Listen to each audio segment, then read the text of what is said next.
జై శ్రీరామ్.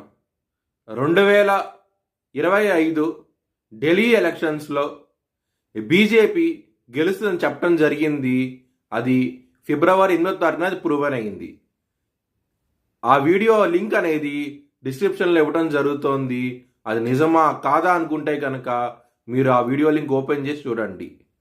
2022 నుంచి 2025 ఫిబ్రవరి వరకు మొత్తం 16 ప్రొడిక్షన్స్ అనేవి ప్రూవన్ అయ్యాయి. దానికి సంబంధించిన వీడియో లింక్స్ అనేవి కింద డిస్క్రిప్షన్లో ఇవ్వడం జరుగుతోంది. మిథున్ రాశికి అధిపతి బుధుడు.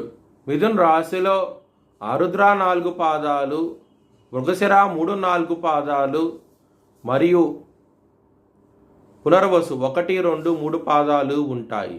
ఈ నక్షత్రం వాళ్ళందరికీను నేను చెప్పే సంవత్సర ఫలితాలు వర్తిస్తాయి. ఈ సంవత్సరంలో మిథున్ రాశి వారికి ఆదాయం అనేది 14గా ఉన్నది, వ్యయం అనేది 2గా ఉన్నది, రాజ్యపూజ్యం అనేది 4గా ఉన్నది, అవమానం అనేది 3గా ఉన్నది. మిథున్ రాశి వారికి మే 12వ తారీఖు నుంచి లగ్నంలోకి గురువు గారు రాబోతున్నారు. గురువు లగ్నంలో ఉన్నప్పుడు చాలా మంచి ఫలితాలు ఇస్తారు. ముఖ్యంగా ధనపరంగా, కుటుంబపరంగా చాలా సంతోషంగా ఉంటారు. మ్యారేజ్ అవ్వని వాళ్ళకి మ్యారేజ్ అయ్యే అవకాశాలు ఎక్కువగా ఉంటాయి. లక్ అనేది బాగా ఫేవర్ చేస్తుంది. మీకు చాలా ఆనందంగా ఉంటారు. శని భగవానుడు మీకు దశమ స్థానంలోకి రాబోతున్నారు. మార్చి 29వ తారీఖు నుంచి కర్మస్థానానికి రాబోతున్నారు. శని భగవానుడు కెరియర్ పరంగా కొంచెం ఇబ్బందికరమైన వాతావరణం అంటూ తీసుకొస్తారు. ఛాలెంజింగ్గా ఉండబోతోంది. కెరియర్ అనేది ఖర్చు అనేది అధికంగా ఉంటుంది. కొంచెం జాగ్రత్త అంటూ ఎక్కువ తీసుకోండి. లవర్స్కి మాత్రం చాలా అనుకూలంగా ఉండబోతోంది. మీరు అనుకున్న వ్యక్తితో వివాహం కూడా జరిగే అవకాశం ఎక్కువగా ఉన్నది.